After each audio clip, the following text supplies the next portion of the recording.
Last summer, my mom and I went to a party at her friend Clara's house. Clara lives way outside of the city and in a pretty rural area. The second we found out about the party, my mom and I knew we would have to make a day trip out of it. The weekend came and we left for our 2-hour drive towards the countryside. I was looking forward to driving. I loved the desert scenery on that side of Southern California. Other than stopping for gas, the trip to the party went smooth. We got to the party and enjoyed every second of it.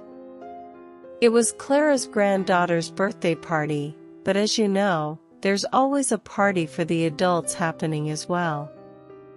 After most of the guests for the birthday party had left, and only Clara's relatives and close friends remained, the party took an interesting turn. Someone had had a little too much to drink and they started talking about some urban myths and legends that were known in that area. There was the usual lady in white up the road, and another one about driving down a different road, and if you stopped at a certain spot and turned off all the lights, you would start hearing children laughing and start seeing tiny children's handprints all over your windshield and windows. My mom and I were enjoying all the stories and everyone's experiences since all of Clara's family all lived in the area. It was getting pretty late and we had to drive a few hours to get home. I had stopped drinking a good 5 or 6 hours since then, so I told my mom to start getting ready to head out. I went to the restroom before the long drive, and while I was washing my hands, I heard a little girl laughing and knocking softly on the door. I thought it was the birthday girl playing a trick on me, but then I remembered she had already gone to bed hours before. I thought she must have woken up with all the ruckus we were making and wanted to use the bathroom as well. I hurriedly dried my hands and opened the door, happily and expecting to see little Ashley. I looked up, down, side to side, and down every hall, but Ashley was nowhere to be seen.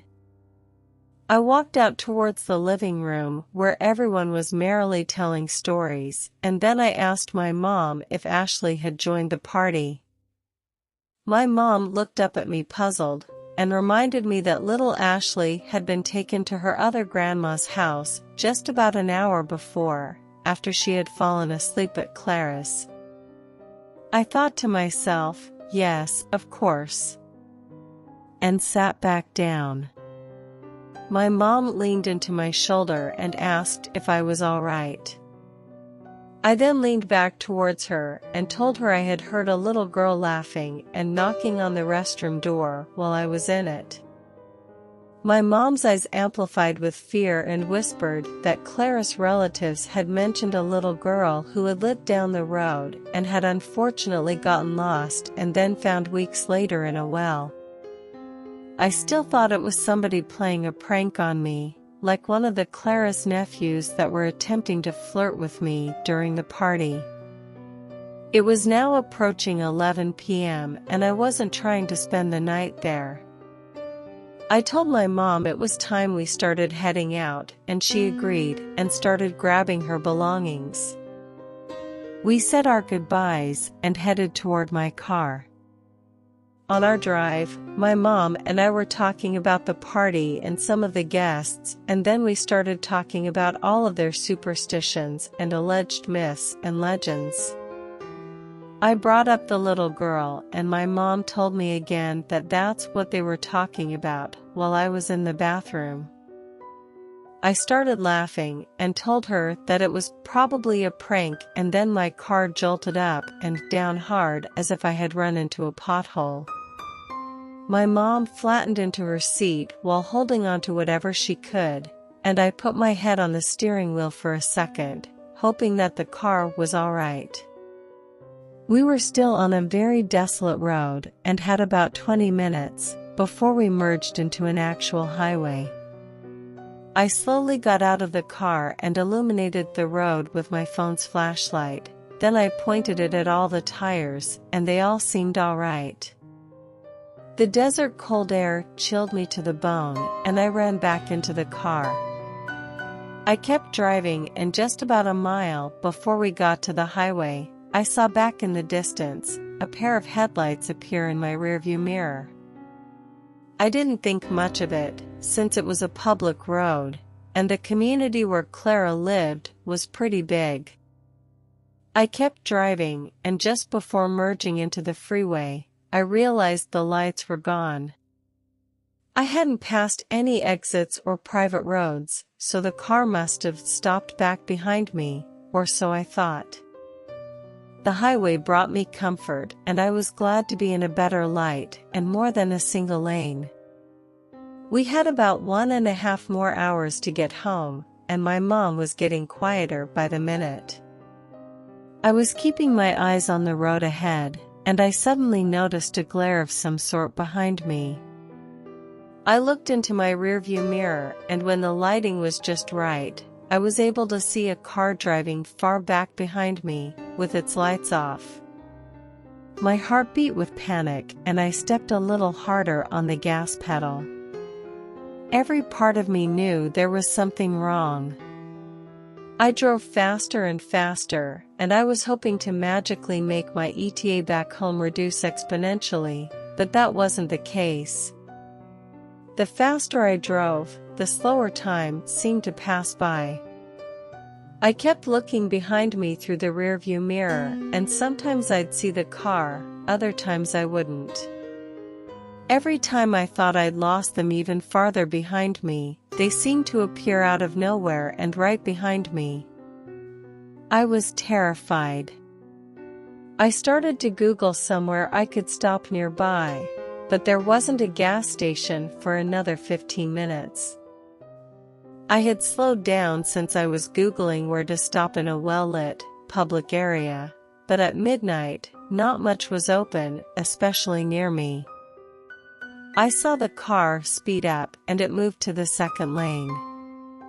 It raced next to me, and I looked over my shoulder to get a good look at the person who was making me fear for my life. It was a solo driver, and their skin was lacking life and color. I'm not kidding when I describe the person as pale, almost gray. They had shoulder-length, dark, stick-straight hair, and their face was very androgynous. They slowly turned to look me right in my eyes and gave me the most sinister, creepy smile I've ever seen. They slowed back down and merged back behind me. I was screaming silently, and that's when I had enough of this whole situation. I woke my mom and told her everything, and told her to call the police. She quickly caught on and started reporting everything to the dispatcher. The dispatcher told my mom to tell me to take the next exit that was coming up, no matter what it was, and that a police officer would meet us in a safe location. Since my mom was using my phone for the call, I didn't have any sort of map to guide me, so I slowed down again so I wouldn't miss the exit. I saw a road sign coming up in the distance, and I was hoping it was announcing an exit. I thought to myself that it should, because it had been long enough of a drive that we should be reaching smaller neighborhoods by now. It was an exit, and it was coming up quickly. I stepped on the gas and merged off the freeway. I saw the car behind me slowly keep up and also merge off the freeway. I read a few stop signs at a few lonely intersections. I was driving fast, looking for anywhere well lit to stop and wait for the police officers. I knew there had to be a gas station or something I could stop at, but so far it was dark residential streets. The car was still tailing me, and I was growing frantic. I then saw a well-lit corner coming up, and what looked like a busier avenue. I sped towards it and stopped at the intersection. I smiled when I saw a gas station right across the way. I drove into it and parked at pump number 3. I made sure all the doors were locked and all the windows were up.